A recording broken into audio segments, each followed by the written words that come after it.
You probably think you know what ancient humans were like: hunting, gathering, sitting around a fire, painting a few animals on a cave wall. Simple people, living simple lives. Now, let me tell you what we actually pulled out of the ground: skulls with holes drilled through them while the person was still alive and breathing. Human bones scraped clean of their meat with stone tools by other humans. Cups made from the tops of people's heads, bodies taken apart, skinned, and rebuilt from the inside out. These are not myths.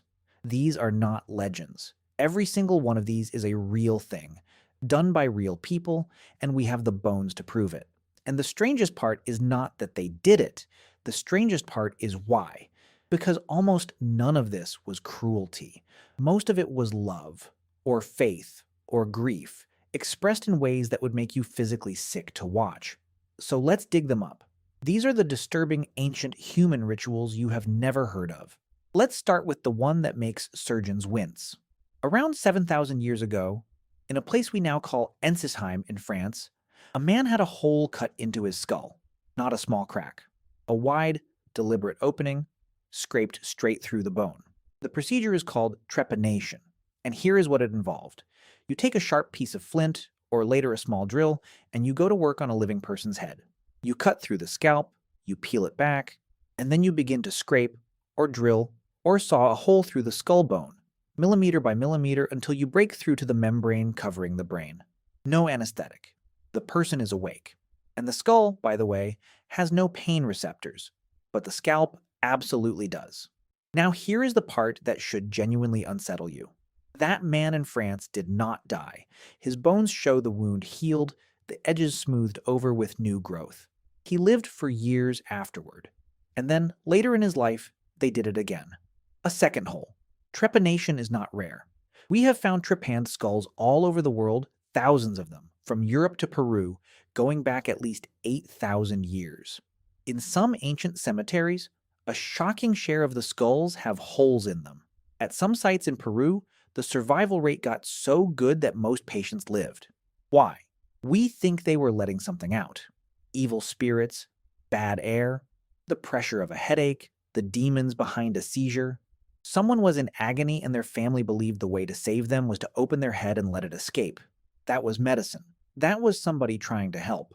Next, let's go to a cave in England called Gough's Cave, and a discovery that changed how we see our own ancestors. About 14,700 years ago, a group of people were killed and eaten there. That alone is grim. But it is what they did afterward that puts this on the list. The bones show it all, written in cut marks. The bodies were skinned, the flesh was carefully sliced off, the tongues were removed, the bones were cracked open for the marrow inside, exactly the way you would process a deer, and then they took the skulls. They cut away the face. They removed the base, they chipped around the edges with meticulous care, smoothing and shaping, until what remained was a clean, round bowl of human head. A skull cup. They were not smashing them open in a frenzy. The work is too neat, too skilled, too patient. Someone sat there for a long time, carefully turning a person's head into a cup that could hold liquid. And then, presumably, they drank from it. We do not know if these were enemies or if they were family honored in a way we cannot understand. That is the thing about Gough's Cave. It might be an atrocity, or it might be a funeral. Now let's go to Germany, to a site called Herxheim, and turn the volume up. Around 7,000 years ago, at this one location, the remains of hundreds of people were deposited in ditches. Estimates run to 1,000 individuals, and nearly all of them had been butchered. Skulls cut into cups again, ribs with the meat scraped away, bones snapped for marrow, chewed. Some of the bones show human tooth marks. But here is the detail that makes Herxheim so strange. Many of these people were not local. Their teeth show they came from far away, from different regions entirely, and then they arrived at this one spot and were taken apart in the same careful, repeated, systematic way. People traveled to Herxheim, and they did not leave. Whether that was war or sacrifice or a mass ritual we simply cannot decode, nobody knows. But this was not one bad day. This was a process done over and over with technique. Let's move on to something quieter, and in some ways, worse. In Chile, along the driest coast in the world, lived a people we call the Chinchorro. And around 7,000 years ago, 2,000 years before Egypt wrapped its first pharaoh, they began mummifying their dead. But not the way you are imagining. They did not simply wrap the body, they rebuilt it. Here is the procedure. They took the body of their loved one and they removed the head, the arms, the legs. They peeled off the skin, sometimes in whole pieces, and set it aside. They stripped away the muscle and organs until only bone was left. They dried the skeleton with hot coals. Then they rebuilt the person. They reinforced the bones with sticks lashed inside the body like a frame. They packed the empty body with plants, ash, and clay to give it shape.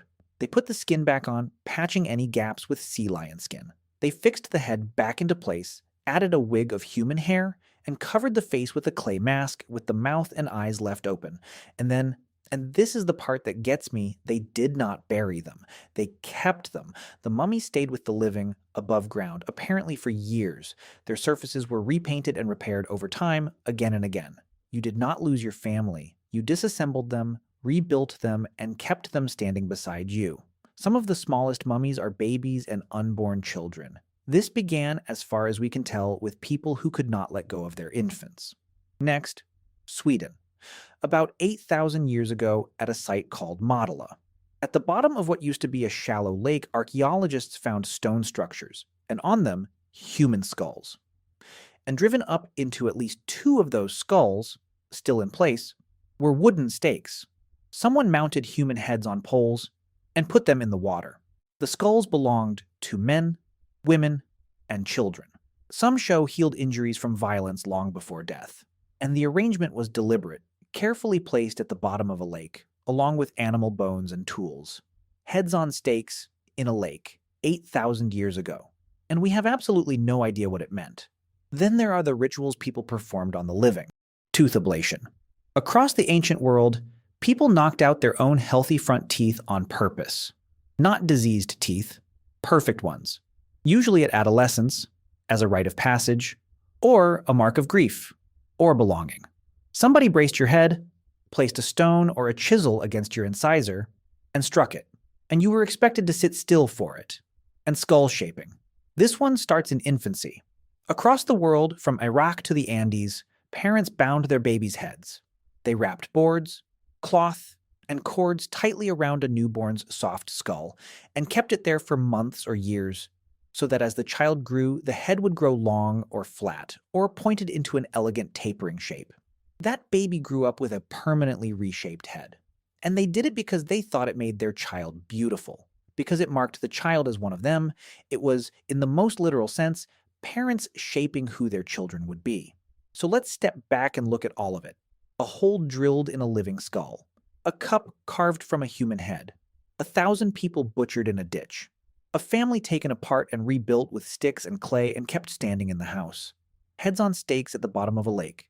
Children with their teeth knocked out and their skulls bound. Every instinct you have says these were monsters. But look closer at what these things actually are. The hole in the skull was somebody trying to cure a person they loved. The Chinchorro mummy was a family that could not bear to bury a baby.